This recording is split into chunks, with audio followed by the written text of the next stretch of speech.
False Start, a college football podcast for everyone and everyone else. I'm your host, John Buhler, lead writer for FanSided.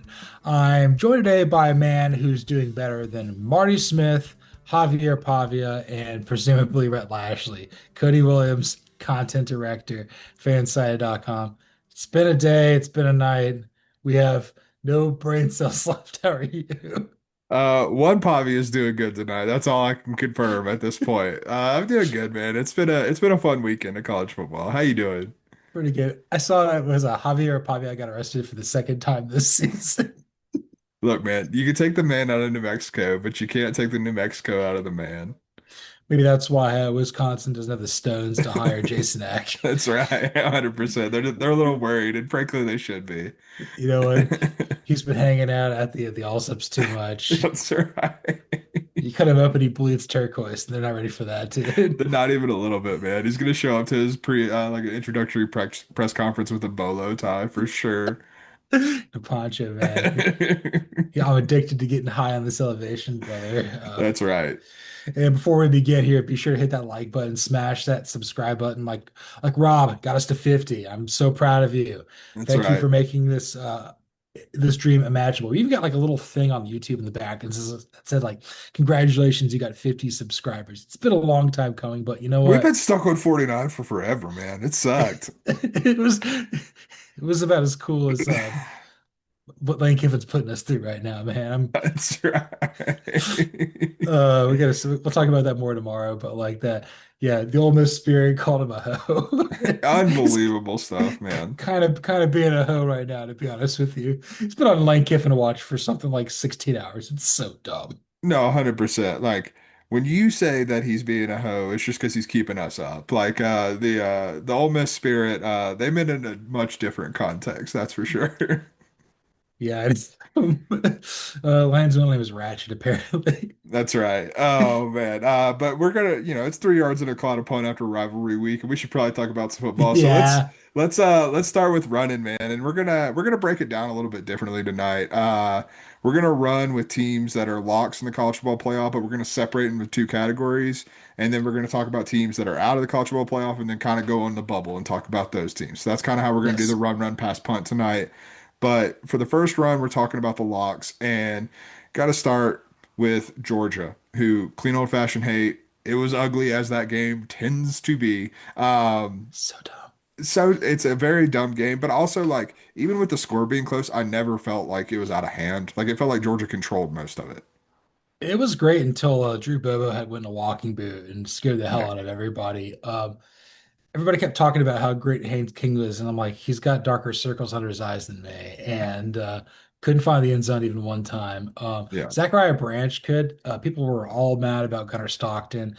Definitely took himself out of the Heisman race in that game, hmm but Cleo Fashion Hate was a chore. It's been a chore the last couple of years. It's a testament to what Brent Key is bringing to the Georgia Tech program. Had that game have been in Bobby Dodd, it probably wouldn't have been as sterile or as close. Yeah. But Georgia Tech got $8 million to do that, so that's why it was played there. No, 100%. The one thing I will say is ESPN can kick rocks with the Atlanta Football Classic or whatever the hell they were trying to push up. No, it's clean old fashioned hate. Like, get out of my face. And like, even I'll give the broadcast team some credit because they were like, no, this is clean old fashioned hate. I don't know what we're trying to do here. But no, hats off to the dogs. I mean, I didn't expect anything different. Georgia Tech has been trending in the wrong direction for this game in a while. Had they come in with a little more momentum, I might have been a little more scared for the dogs, but not. By the time I got here, I was not. I was doing some research here based on we'll talk about Oklahoma here in a little bit. Georgia's defense has really come on since the Ole Miss game. I think the last 5 games they've held opponents to under like 21 points or something like that. I think Mississippi State got 21. Everybody else has been under that. Georgia's defense is starting to figure it out. Glenn Schumann, I don't know if he's going to get a job or something like that. Maybe he goes Yeah, to New Mexico if Jason Eck leaves. I don't know. yeah. But that's what won that game. Georgia was the first team to clinch its spot into the ICC championship by way of Texas A&M losing to Texas. They're going to play Alabama and Atlanta. Uh, Kill me. Yeah, I'm done. I was about to say the nerves are already there. I can already see them in your eyes. You already know what Nine Inch Nails song would do for that song, so we're just not even gonna. Well, you already know what that one is. Oh man. Apparently, live updates for the people. Ole Miss and Lane Kiffin will have a 9 a.m. team meeting on Sunday to talk about his future. So, Ole Miss, you have a head coach until 9 a.m. is how I would probably read that. Yeah, 9 a.m. Central for those who Yes, yeah. yes, yes. Neither of our time zones. But continuing with the run, pass, punt. Running, I'm gonna lump these two together because they beat the absolute dog piss out of their respective opponents. Indiana and Texas Tech. Poor Purdue and poor West Virginia. You never stood a chance. And I will say, for in Indiana's case, that game, like we knew what was going to happen there. Yeah. We talked about that was going to be a play. It was just a complete mismatch. Fernando didn't even play that well, and they still beat the dog piss out of him. I'll give Texas Tech some credit. I thought there was a world where not Texas Tech was going to be in trouble, but I thought they could have just mailed it in because they were already locked into the Big 12 title game.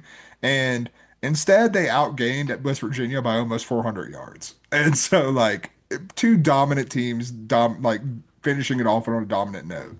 It was the biggest loss at Milan Puskar Stadium since like the AP poll. Like Yeah. 49 to nothing, just an absolute drubbing. We're talking about like one of the best programs in college football history to never win a national championship. Like WVU's got a lot of proud history. They got their Mhm. teeth kicked in by a bunch of tortillas, banditos out there, man. But I would say like those teams, and then we'll throw Ohio State in here too as Mhm. well. Like Yeah. they crushed Michigan. Yeah. It's no longer Jim Harbaugh's team, and Bryce Underwood hit a rookie wall back in like Mhm.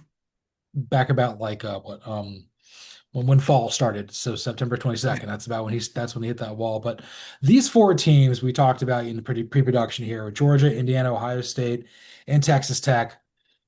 They're playing the respective conference championships. It doesn't really matter what happens in Atlanta, Arlington, or Indianapolis. They're locks to make the playoff, and for the most part, like Indiana and Ohio State, like they're gonna get first round buys. Georgia and Texas Tech seems kind of more likely than not that that'll probably happen for them too. No, 100%. And I think in like, I separated Ohio State from there because they were dominant as well. I don't want to like discredit them for not being dominant, but I mean, it deserves a little bit of oxygen that, it had been 5 years since they beat Michigan. And Yes, it had been. you did it in Ann Arbor. You did it in an environment that, I talked about it on Thursday's show. Like that environment favored what Michigan wanted to, ugly up that game. And it didn't matter. And like, I think the most impressive thing that I saw from Ohio State was Julian Sand played well. Don't get me wrong. I'm not trying to discredit him because I think he had like 220 or 230 something yards and three touchdowns. But like, they ran the ball right down Michigan's throat that entire game. And the defense, once Jordan Marshall went out, like the defense had every answer for Bryce Underwood and anything Michigan wanted to do. It was an all-around just dominant performance in Ohio State for Ohio State. And I even think that they got pulled into Michigan's type of game and it They didn't matter did. because they were just better than them. Yeah, we had apprehension about how good Ohio State's offensive line was, Hmm. and wasn't really an issue this game. Sand played fine. Sand will probably be a Heisman finalist. Yeah. Heisman Trophy is ultimately going to come down to what's going to happen in Indianapolis next Hmm. week between him and Fernando Mendoza. There's going to be other candidates out there. I would venture to guess Jeremiah Love, Diego Pavia, probably the two other guys that'll most likely join them in New York, I would venture to guess. Yeah, I would have to say so. And I mean, Ty Simpson will have a case, but I don't think he Yeah, quite gets there. But yeah, I mean, like Julian Sand definitely affirmed his Heisman spot. And like to be clear, like we've been dubious about aspects of Ohio State, but like we've never thought this was a bad team. We never thought this was like Oregon or anything like that. no, Like we know this is we just wanted to know how good, and I think we got a glimpse of how good because like I've said it before and I'll say it again. Michigan doesn't have the ceiling to hang with an Ohio State, and that was very clear on Saturday, but like they have a very high floor, and if you play your C game and like you play down and you played Michigan style of game, Michigan can beat you. Ohio State went and played Michigan's style of game and beat the absolute hell out of them, and that's a real credit to the Buckeyes. 100%. So my last stuff, couple thoughts here before I get to my run. I would say like if they got like matchups, I think like if they were first round buys, there's a chance where all four of these teams could lose their first game. That's not out of a Yeah, possibility because that's I mean every team got a buy last year lost immediately. So 100%. but it feels as though Texas Tech is starting to kind of join the likes of Indiana, Ohio State, and Georgia, where it's like, I think that if they have the right matchups, they can win multiple playoff Hmm. games. I would venture to guess more so than the other four I'm going to touch on here, I feel Texas Tech is going to win a playoff game. I absolutely do as well. I mean, like, we've kind of mentioned it with Oklahoma, who we will talk about here in a second, but like, we've talked about the idea that Oklahoma's defense is good enough that they can win a playoff game. Texas Tech's defense is as good, if not better, and I think their offense is far more functional, far more like they are a better version of what Oklahoma is. And like that's going to be dangerous. Like you're going to they have more than enough ability and more than enough talent on that roster, specifically on the defense, to catch any opponent in the college football playoff. And all of a sudden, their opponent is down 14-0, and they don't know what the hell happened, and they can't move the ball.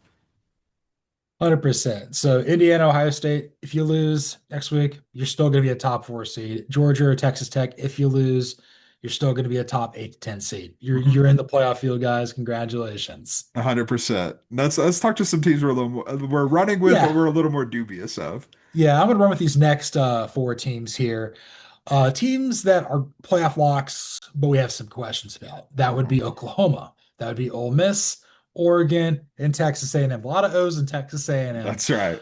Um, okay, there's concerns with each and every one of these. I think of the four, the least ones is probably Oregon. I think it's not as glaring. Mhm. I think they're the ultimate fake tough guy. I think Dan Lanning's trying to turn heel like LeBron James, and no one's buying it. Yeah.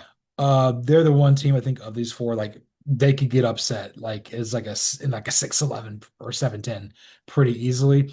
Don't trust them. I know they talked to, they beat Washington, but they kind of play with their food a little bit. Mhm. I don't know if they've beaten anybody who's really worth a damn this year. Yeah, I mean, I think USC is worth a damn. I know we kind of Yeah. differ on that, and like, but that was in Eugene, so like, take that with a grain of salt. Even though the first round playoff game probably going to be in Eugene at this point because they don't have the danger of a conference championship game to worry about. Um, I think Oregon.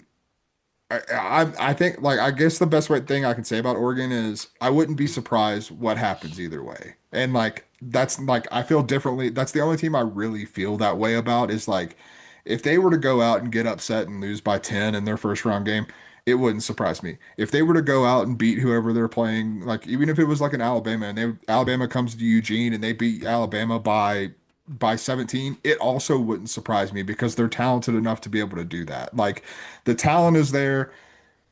Dan Lanning, I don't necessarily care for the optics and what he's trying to do right now, but I do know him and Will Stein and that staff are like that's a damn good staff that they have there in Oregon. Like I have confidence in a lot of the pieces. I don't have confidence in the amalgamation of those pieces.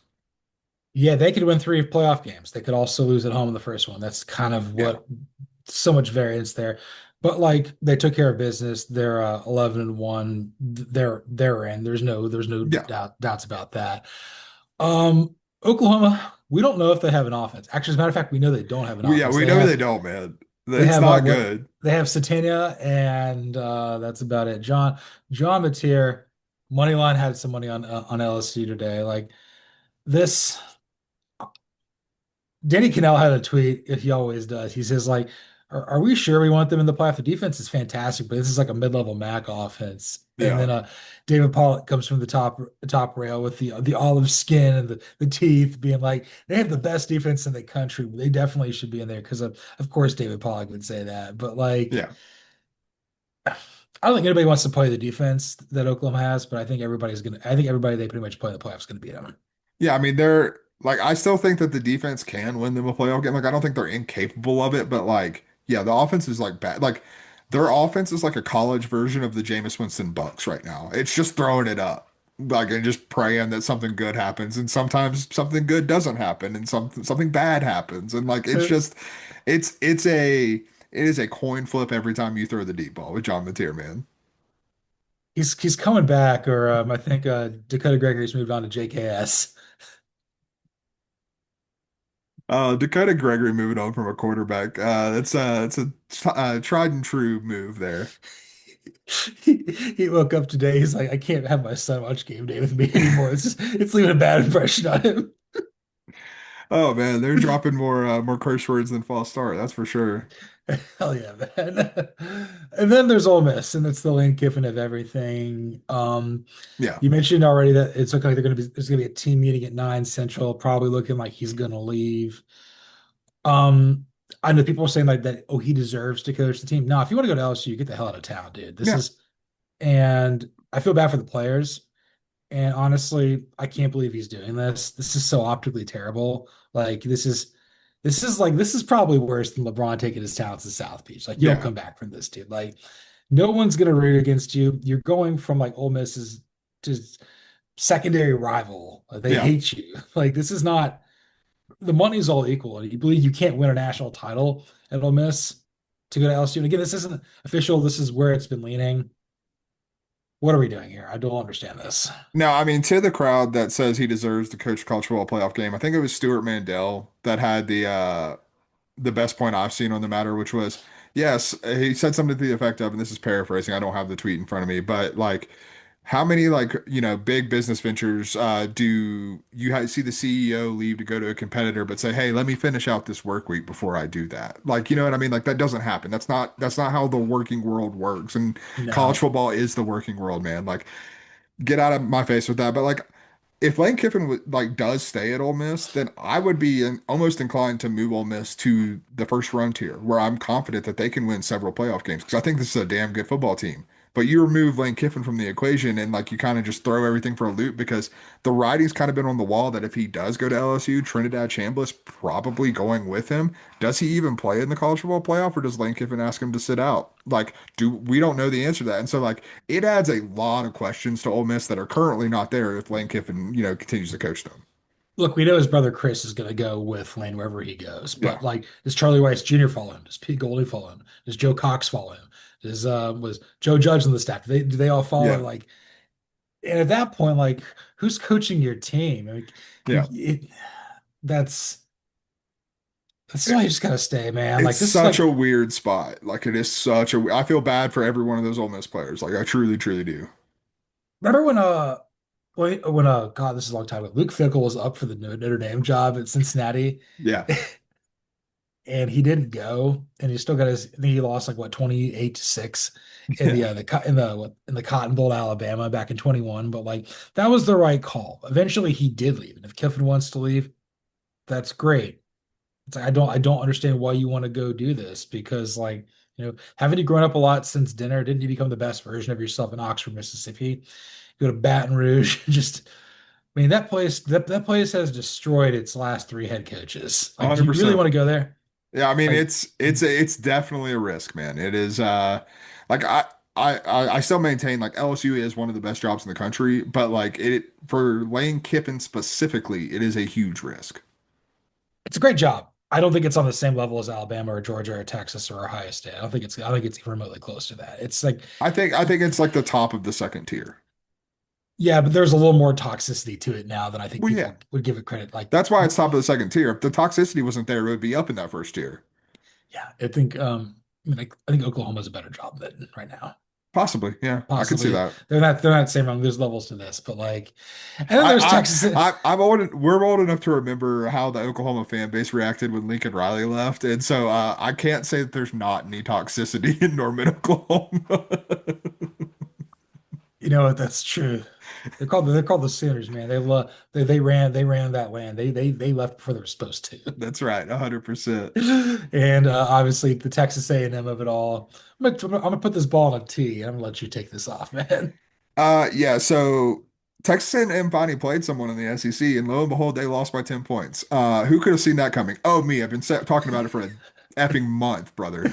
And to everyone on my TikTok who is a Texas A&M fan talking to me about how I said that, the committee's going to have to weigh whether or not Texas A&M should host a playoff game. And you're coming back with me, oh, they beat Notre Dame in South Bend. You beat them by 1 point. Yes, it's a victory that you do have to your credit. You don't have another quality win on your entire resume, man. Oklahoma's resume is better than yours. I don't care that there's two losses on there because they've beaten more quality opponents than you have. You played one, like you can talk about this gauntlet that you ran in the SEC. You didn't run it, man. You beat Auburn, Arkansas, and South Carolina by a combined 10 points. You didn't run jack You know what I'm getting at? Like Yeah. I can't like I can't fathom how you can like look at the sport objectively and tell me that like I had someone come up to me, and this is where I about lost it. They were like, there are unbiased and objective metrics like strength of record that tell you that Texas A&M's doing great right here. How do we know that strength of record is an unbiased metric? We don't know what the formula is. It just is given to you as something that the committee uses, and they say it is the what an average top 25 team would do against this schedule. There is no formula there. There is nothing there. And if we're talking about bias, ESPN, who runs that metric, who has a part in the college football playoff, they have a whole hell of a lot of incentive to weight that metric towards the SEC and the Big Ten because of their media rights deals with the college football playoff. So don't give me that BS about the strength of record being what it is. It is not that strong of a record. I use my eyes and I use what the rankings are. Don't tell me that you beat LSU and Missouri when they're ranked. Are they ranked now? No. You have No. one win over a ranked opponent. You played two currently ranked opponents and you lost the one by 10. I don't care if it was a rivalry game. Get the hell out of my face, Texas A&M. And you know what? Your best win over Notre Dame, they may not make the playoff. And I Mm-hmm. think Stuart Maydell says, oh, doubt has crept in. And it's there right now. It Mm-hmm. doesn't matter if you beat the tar out of Stanford.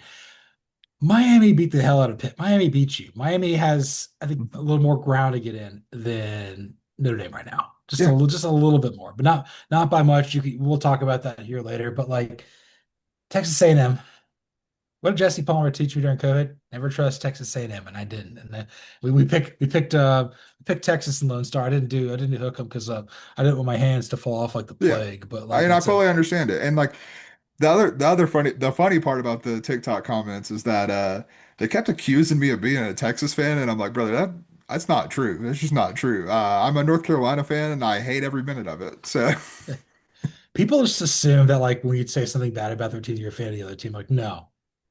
No, no, no, this is a Georgia fan and a North Carolina fan. I And just that's all watch a you lot of really. college football, man, and I Texas A&M hadn't played nobody. Shouts to the old SB Nation podcast ain't played nobody.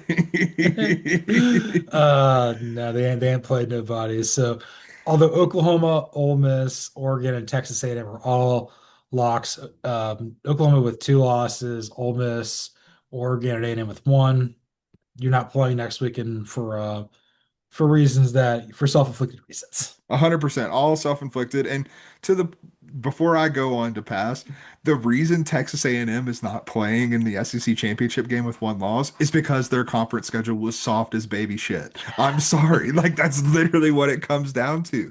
Like But it was cumulative winning percentage of conference opponents, and they were dead last behind Georgia, Ole Miss, Alabama. Like it's right there in front of you, man. yeah, and if you look at the common opponents, if you want to go by that, if that was a metric, you had four that you overlapped with Georgia, Kentucky, I believe it was Kentucky, Mississippi State, Auburn and Auburn, Texas. Auburn, and Texas. And Georgia went 4-0, and you went 3-1. That's why you're not going to Atlanta. Yeah. But anyway, I'll get off my Texas A&M soapbox. Thank you for teeing it up. I think I drove it like 350. We're on to pass for the evening, and these are the teams that kind of played themselves out of a college football playoff spot this weekend.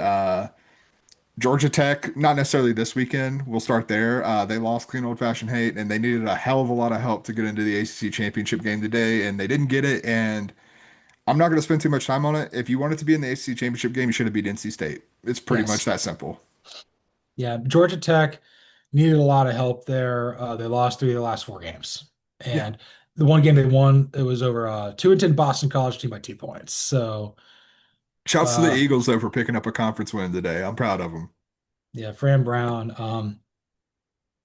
It's a bad time to be Fran Brown. That's for sure. The good news is he's gone 500 as a head coach at Syracuse. The problem is, hold on, brother. You also got Wasn't ready for that. That's good though. I do like that. no. The Kirby Smart coaching tree will have like a bite and then it'll immediately pull back. It's the middle tongue of it all. God, that's that Fran Brown might as always be closing, like trying to make a deal right there. I love that. What if the dude showered? Yeah, Georgia Tech like could have needed some help to get to the ACC championship. It's over. They're probably gonna play in the they'll probably play Tennessee in the Gator Bowl or something like that. That'd be a good game. I'm here That'd be a for it. good Like game. Georgia Tech's a good team. Like I'm not trying to disparage them, but like the ACC just sucks, and like you didn't take advantage of it. That's really what it comes down to. Yeah, pretty much. Michigan, we're gonna pass on them too, man. Like they Yeah. So again, like these are all good football teams that just weren't good enough. That's really what it comes down to. this is an inflection point for Shrimore. Like this Mhm. is your team now. This is time for you. Wake Martindale's did his job this year. Bryce Underwood, you put a bunch of stuff in there. I swear, like everybody who plays for Michigan and plays for Auburn has the hand strength of a toddler, aka Kyle Yeah. Pitts. Yeah. Can't catch the ball. And I understand that Ohio State was more talented than you. I understand the streak was going to end at some point. I expected a much better effort there out of the Wolverines today, and they just didn't have it. Yeah, no, I mean, I will say like you're not wrong that it is an inflection point from Sharon Moore, but like this year was a hell of a lot better than last year. Yeah, So like there's market improvement, but like the next step is improving off of this year, which you have a quarterback that cost your program, you know, tens like more than $10 million. So like you're gonna want to progress after this year. two thoughts. You saw the guy who paid for that, or one of the guys who paid for that, in Dave Portnoy. The most partially, and then Larry Ellison of Oracle paid for the other half. Hmm. Coming to you live from his car with his Wolverines hoodie on there, looking just really sad, just not doing so hot there. Also, Michigan scored a grand total of a very JJ McCarthy 9 points. I love every second how much that guy is just the shittiest first round quarterback since Carson. So it's not Carson Beck. He's Paxton Lynch. JJ Josh McCarthy's Rosen. awful. He's Josh Josh Rosen. Rosen. They And were he played both for the 10th the pick too. JJ McCarthy is just so bad. It's really bad.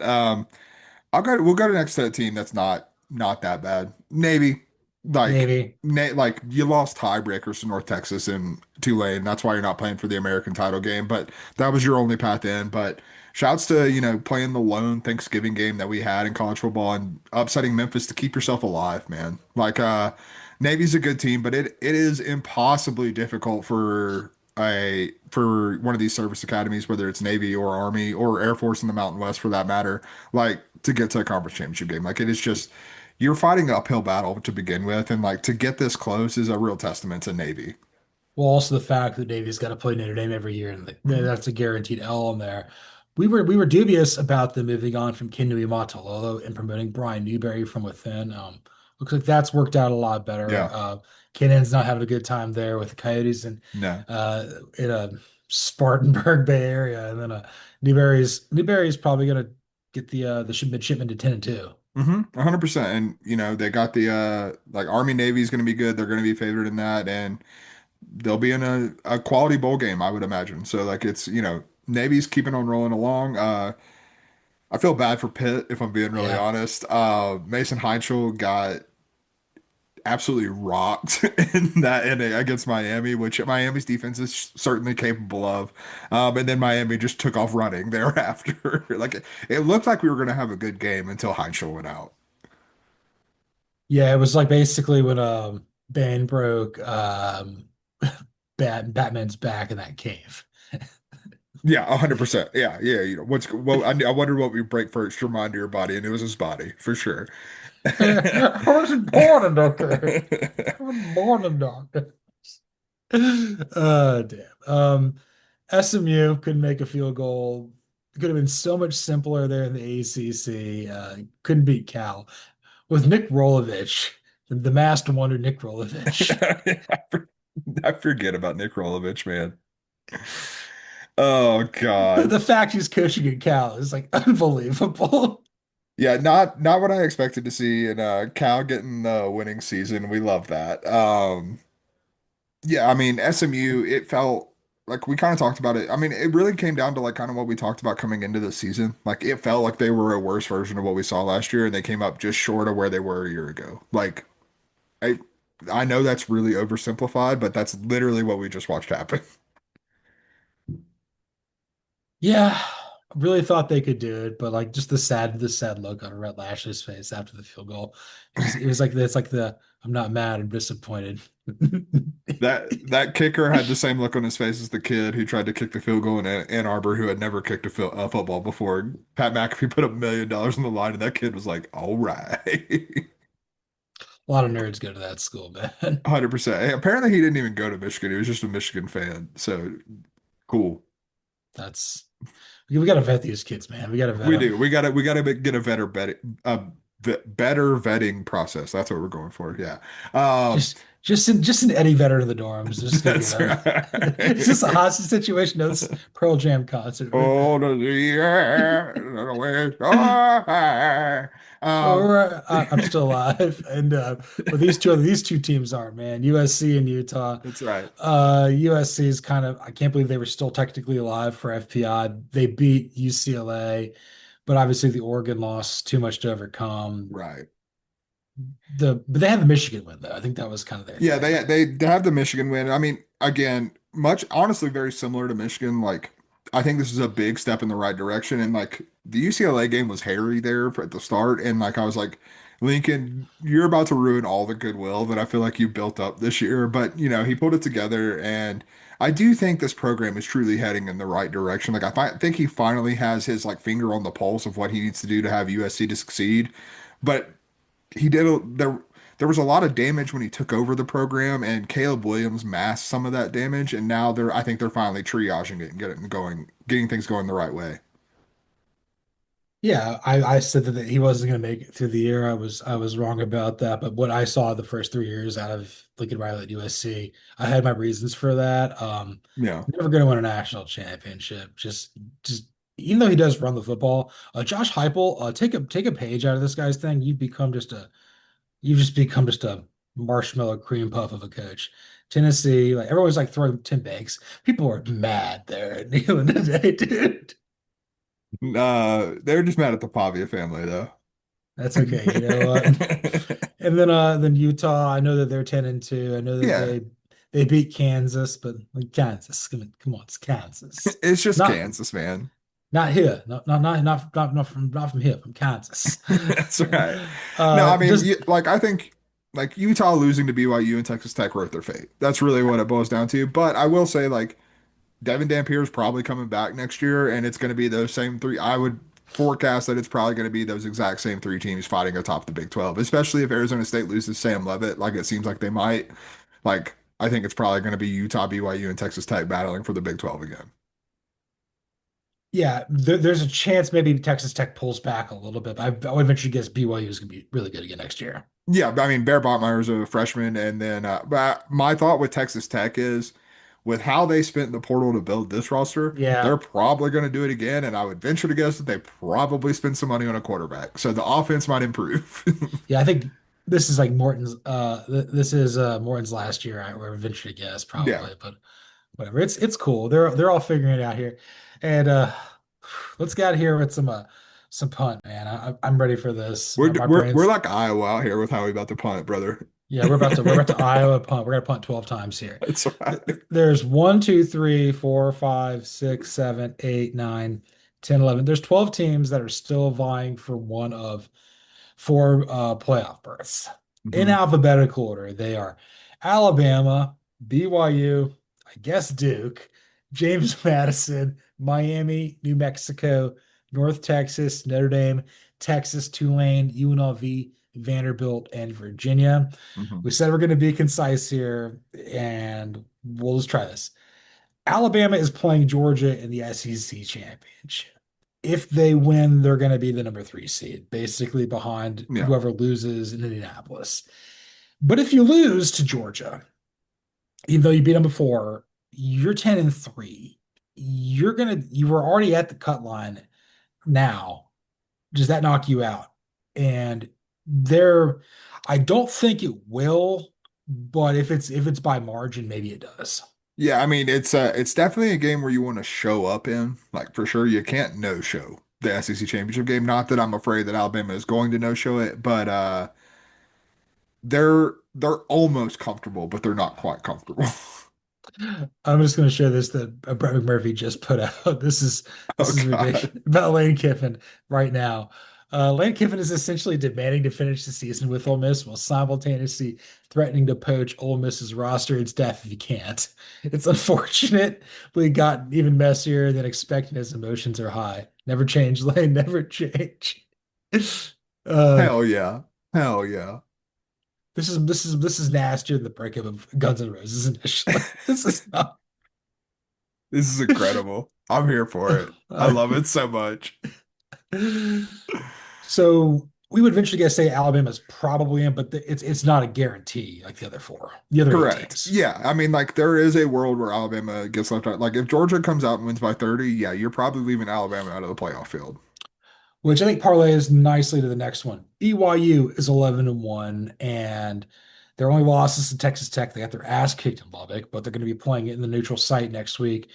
Probably about 11 Central in Arlington. If you win that, you're going to steal someone's bid. Hmm. If you lose, you're not going to get in.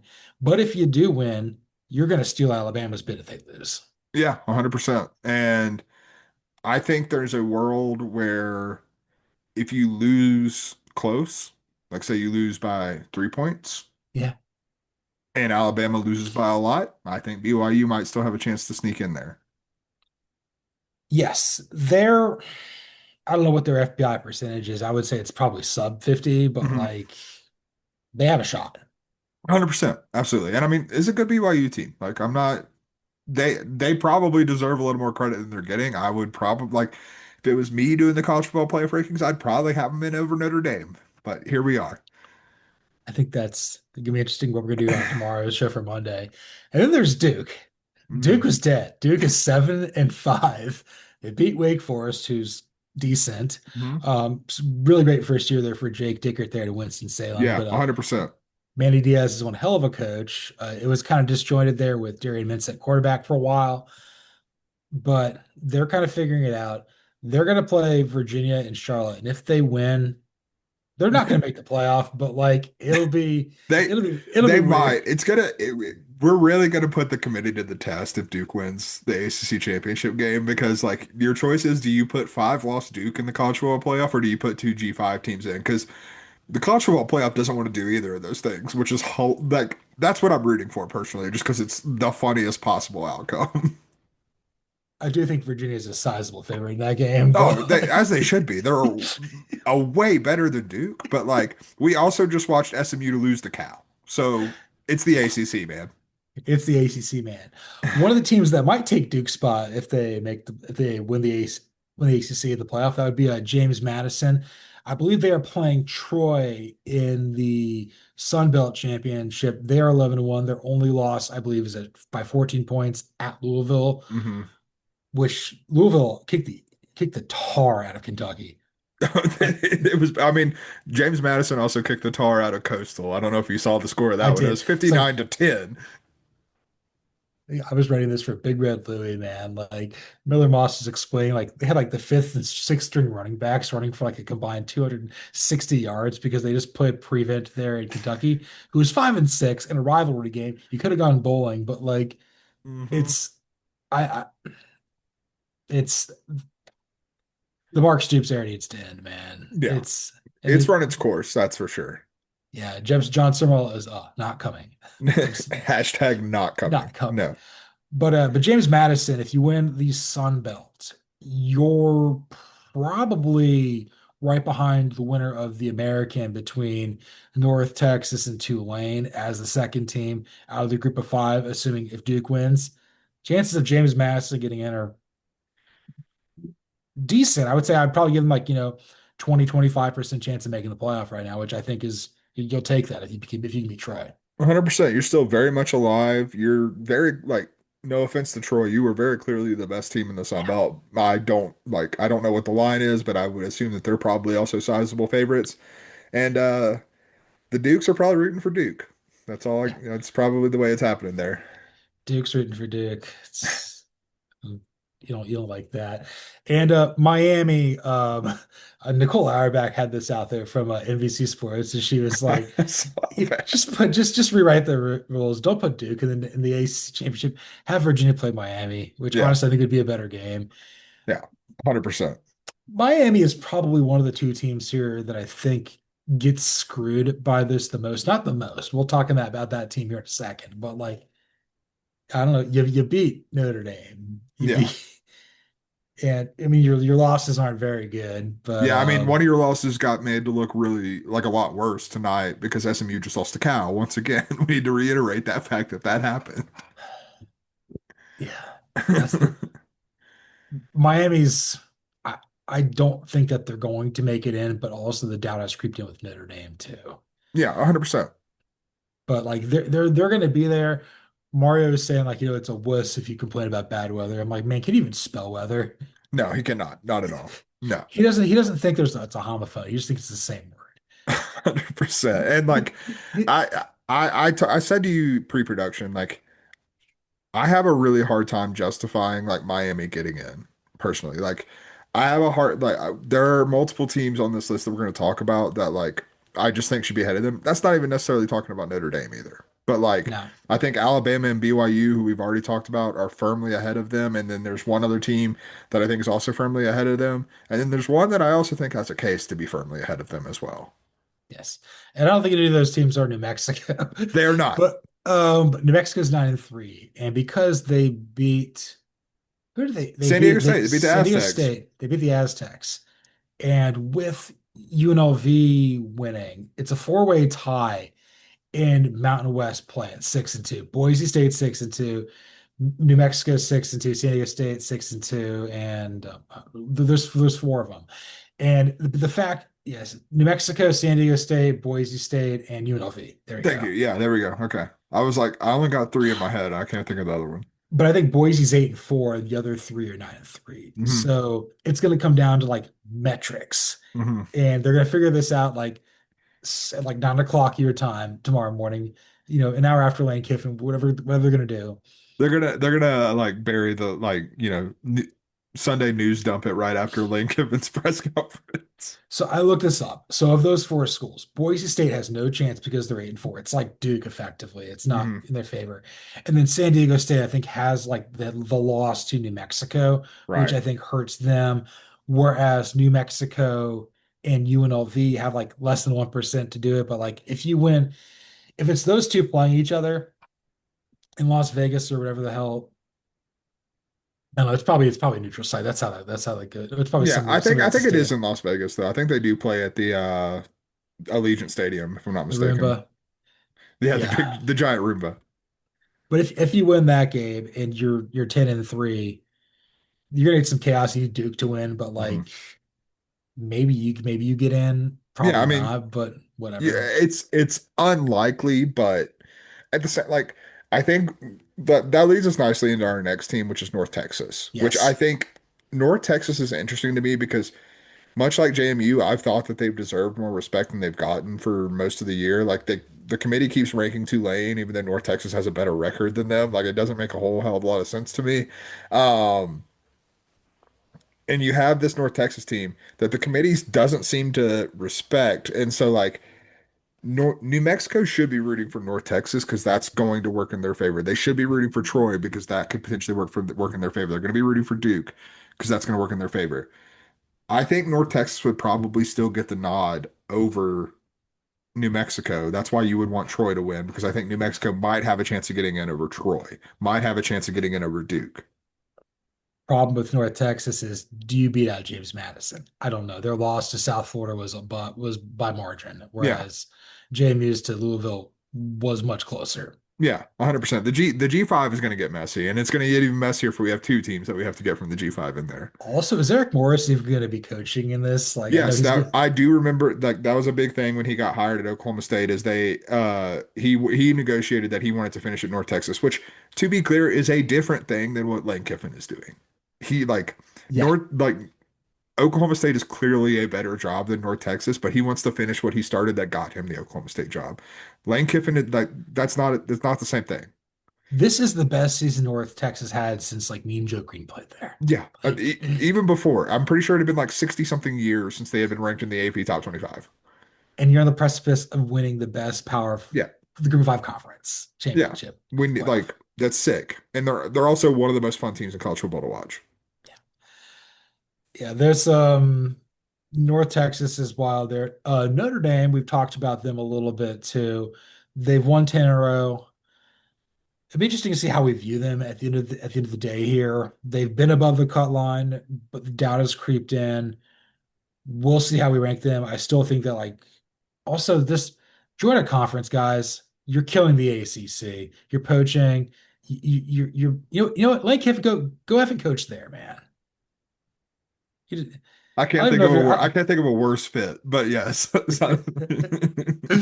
got some sinning to do that there in South Bend, brother. Every Sunday is called confession. Watch this. That's It's unfair though what they do to the ACC. Like it's basically they become a parasite, and yeah, it's you go 10-2 every year. I don't think the team's playing great football right now, but like if you were in a league, this would be a lot more justifiable. We'd be viewing you more like Oklahoma or yeah, like Alabama, who is actually, having to play in a league and have, consequences here. yeah. No, I mean, like, I think Notre Dame's probably out of this group the closest to a lock that we have. Yeah. Even with the doubt, I still think that they're going to end up getting the benefit of the doubt because one thing I can confidently say is that the college football playoff selection committee and the general public are two very different commodities, and the college football playoff selection committee likes money, and putting Notre Dame in the college football playoff means money, and Yes. so there we go. Yeah. Of the 12 teams here, certainly the most money of any of them. Maybe them in Alabama for sure. Yeah, And then and the team we're about to talk about for sure. Texas, they're 9-3. They're still technically alive. No, No, I this is mean you need it like there was a world where 9-3 Texas could have gotten in. you Had need Alabama Oklahoma, you need Oklahoma and Alabama to lose. 100%. And, even if Notre Dame would have lost this to Stanford, which they're not going to, it is 42-3 in the third quarter. Um, like you needed a lot of help for it to be viable. But like, I mean, it like I think Steve Sarkisian's points about like Texas's resume are well founded, but I just don't like I think there are just too many teams that have an equal resume with you right now. Just gonna make a Stanford comment here real quick. It's like the team has to be absolute ass for Tavita Pritchard. He follows by sense of smell. He's like, that's the Stanford I know right there, man. That's how I get there. That's how I don't even use Apple Maps. GPS, global positioning smell. It's We called that hire like months ago.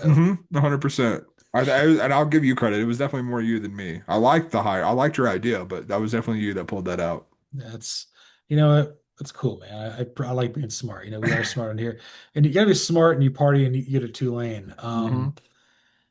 I would say right now. Again, the John Summerall of it all is weird. He's waiting to see what Lane Kiffin's going to do because if Yeah. he leaves, he's going to take that job. Yeah, 100%, which he should. And that'd be a Yeah, hell of a hire for Ole Miss. Ole Miss will probably win against LSU for the next 5 years. it'll blow up in their face, spectacularly. Yeah, LSU is going to win about as many games as Jason Pierre-Paul fingers. That's right, baby. Uh, if we go chalk, I think Tulane wins the group of five, just because they've got the pedigree. The win over North Texas will matter. You've You been do. you've been ranked by the committee and everything like that. But if it's not pretty and JMU blows the tar, I know it's late. Well, it beats the snot out of We're sure. mixing metaphors, baby. That's how you know it's late. Mix some metaphors here. Tulane, I mean, yeah, I mean they're the front runner for the G5 spot right now. And like I'm probably leaning North Texas if I'm being completely honest with you, but like if Tulane takes care of business, they're in. Like I think that they are in the G5 position. I think they are winning in essentially. yeah, I would say like if they win, yeah, if they win, they're going to get the 12 seed. 100%. Last three, UNLV is in the same sort of cluster there with New Mexico, where Yeah. it's like probably not going to happen, but you're not, you're still, you're on life support. You got a feeding tube in you right now. Yeah, All-State Dan Mullen, man. UNLV, you're in good hands, but I don't think you're going to the college football playoff. That's it. Very unlikely. Now the last two teams, a lot of V's here. Vanderbilt gets screwed, man. I, Hmm. I I feel so horrible about that. That win over Tennessee was probably the one of the biggest ones they've had in program history. It It felt was cathartic. It felt real if cathartic. yeah, they lost seven in a row to them. Like they hadn't Yeah. won since like Derek Mason was convinced us he was kind of okay at his job. He's not. The lie detector test determined that was a lie. A big fat one, too. And even if they flip Jerry Curtis or not, I mean, it doesn't really matter. That is a well-coached football team. That Hmm. is a team. Also, Clark Lee looked like Brad Guzan on the sidelines, dude. Yeah, he I couldn't did. shake that. Mr. Clean. Just, Oh just man, I don't know if you saw Steve Wiltfong did put in a crystal ball for Vandy to flip Jared Curtis. So Mhm. this isn't stopping, man. Like you said, it's a well-coached team. It's a well-run program. Like I know like I feel it sucks for Vandy. It sucks for the Live Dog to not be in the playoff after a 10-2 season where you have a win over Tennessee, where you have no bad losses on your resume, and like you've elevated Vanderbilt, but like this is just the start, man. Like it's not going anywhere from here. I'm trying to figure out how to get them in there, and They're it's another team that needed help, and like yeah, I don't like they would need. I would say that they would need Alabama and BYU to both get their ass kicked. Like I think that's step one, and yeah. then maybe you can talk about it. And like Virginia to win the ACC for sure. Like you need that. Outside of that, I don't really know. Like, and even then, like I have a sneaking suspicion that Texas is going to be ranked ahead of Vandy in the college football playoff rankings because they have the head-to-head win. Yeah, they really deserve it too. They don't, but that's That, neither here nor that there. I that was tongue in cheek. They don't I know deserve, it was. I know it was. they don't deserve anything. And then Virginia, brr, brr, brr, brr. The our first Antonio visit of the All year, the man. ants are marching, man. All the ants are marching. I know you don't like Virginia at all. I think it would be fun to see them win the ACC in a year that was absolute chaos. It's like, you know what? We were the most steady team here. Hmm. It wasn't pretty, but we figured it out. And more importantly, you look at this team with Tony Elliott as like, okay, you can rebuild through NIL and the portal, just give it time. And this will be a blueprint that other people will try to do. This is clearly what they're going to try to do, at Florida State next year, Hmm. Wisconsin next year. Yeah, Don't think you're going to replicate that, but like you can try. you can try. No, I mean, it brings me no joy to have Virginia and Duke in the ACC championship game. That's not good for my personal health, personally. But like, yeah, I mean, I think Virginia's for sure the most deserving ACC team to win the conference championship, which means they're not going to. But like, you know, that's cool. Can't wait to see what Nine Inch Nails song you pick for ACC. It's good. It's probably gonna be the one I pick for the SEC championship. It's probably gonna be hurt. Yeah, yeah, it's gonna be hurt by the Johnny Cash hurt. And this was 3 yards to the cloud of punt here on False Start. You can follow me, John Buhler, on Twitter, the X at Buhler118. You can follow Cody Williams at the Sizzle20. You can follow the show at CFB False Start. Like, rate, listen, subscribe, review on Apple, Spotify, YouTube, anywhere there's podcasts. Give us a 5-star review. Really helps the show grow. This was a day. This was a weekend, man. I mean, yeah, it's a 3-day college football weekend. It's long. It's like feces. It's long and it sticks, man. Uh, It's okay though. Maybe we'll get a new head coach by GPS. you we're all the pinball wizard, man. We play by sense of smell because this is false start.